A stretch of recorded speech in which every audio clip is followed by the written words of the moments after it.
Hi guys, Telegram ഇന്ത്യയിൽ ban ആകുമോ? ടെലിഗ്രാമിന് എന്താണ് സംഭവിച്ചത്? ഇങ്ങനെ ഒരുപാടധികം സംശയങ്ങൾ ഇന്ന് ടെലിഗ്രാം യൂസ് ചെയ്യുന്നവർക്ക് ഉണ്ടാവും. ശരിക്കും ടെലിഗ്രാമിന് എന്താണ് സംഭവിച്ചത് എന്ന് ഈ ഒരു വീഡിയോയിലൂടെ നോക്കാം. അതുകൊണ്ട് വീഡിയോ സ്കിപ്പ് ചെയ്ത് തന്നെ കാണുക. കാരണം വീഡിയോ സ്കിപ്പ് ചെയ്ത് പോയി കഴിഞ്ഞാൽ എന്താണ് ശരിക്കും ടെലിഗ്രാമിന് സംഭവിച്ചത് എന്നുള്ള ഒരു കാര്യത്തിൽ നിങ്ങൾക്ക് വ്യക്തത ഉണ്ടാവില്ല.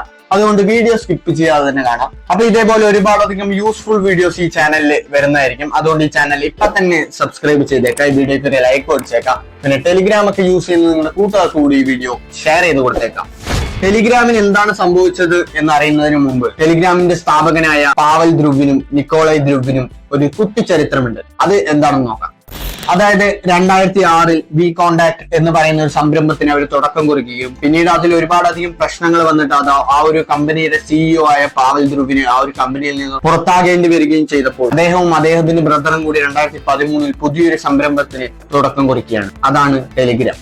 ഒരുപാടധികം ഇല്ലീഗൽ ആക്ടിവിറ്റീസ് ആണ് ഇന്ന് ടെലിഗ്രാം ഉപയോഗിച്ച് നടന്നുകൊണ്ടിരിക്കുന്നത്. എന്നാൽ ഈ ആക്ടിവിറ്റീസ് എല്ലാം ഗവൺമെന്റിന് അറിയേണ്ടതായിട്ടുണ്ട് എന്ന് പറഞ്ഞ് ടെലിഗ്രാം സിഇഒയെ സമീപിച്ചു. എന്നാൽ പാവൽ ധ്രുവ് ഞങ്ങളുടെ യൂസേഴ്സിന്റെ പ്രൈവസിയാണ് ഞങ്ങൾക്ക് വലുത് എന്ന് പറയുകയും പിന്നീട് അതേ ചൊല്ലി ഒരുപാടധികം പ്രശ്നങ്ങൾ നടക്കുകയും പിന്നെ ഈ കഴിഞ്ഞ ശനിയാഴ്ച അദ്ദേഹത്തെ പാരീസിൽ ഒരു എയർപോർട്ടിൽ വെച്ച് അറസ്റ്റ് ചെയ്യുകയും പിന്നീട് 4 ദിവസത്തെ ചോദ്യം ചെയ്യലിന് ശേഷം അദ്ദേഹത്തെ ബുധനാഴ്ച വിട്ടയക്കുകയും ചെയ്തു. അപ്പോ ഇതാണ് ശരിക്കും സംഭവിച്ചത്. ഇനി നമ്മുടെ എല്ലാവരുടെയും ഡൗട്ടായിട്ടുള്ള ടെലിഗ്രാം ഇന്ത്യയിൽ ബാൻ ആകുമോ?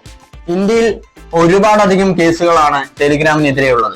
അപ്പോ ഈ കേസുകളെല്ലാം ഈ ഒരു സാഹചര്യം മുതലെടുത്ത് കുത്തിപ്പോക്കുകയും പിന്നീട് അതേ ചൊല്ലി ഒരുപാട് പ്രശ്നങ്ങൾ നടന്നു കഴിഞ്ഞാൽ ഒരു പക്ഷേ ടിക്ടോക്കും എക്സെൻഡറും എല്ലാം ബാൻ ചെയ്തതുപോലെ ഒരു പക്ഷേ ടെലിഗ്രാമും ബാൻ ചെയ്തേക്കാം. എന്നാൽ ഇപ്പോഴത്തെ ഒരു സാഹചര്യത്തിൽ അങ്ങനെ സംഭവിക്കില്ല എന്ന് തന്നെയാണ് എനിക്ക് തോന്നുന്നത്. കാരണം ലോകമെമ്പാടും 900 മില്യൺ യൂസേഴ്സ് ഉണ്ട് എന്ന് പറഞ്ഞാലും അതിലെ ഭൂരിഭാഗം യൂസേഴ്സും ഇന്ത്യയിലാണ്. അതുകൊണ്ട് ഇന്ത്യയിൽ പെട്ടെന്ന് ടെലിഗ്രാം ബാൻ ചെയ്യാൻ ചാൻസ് കുറവാണ്.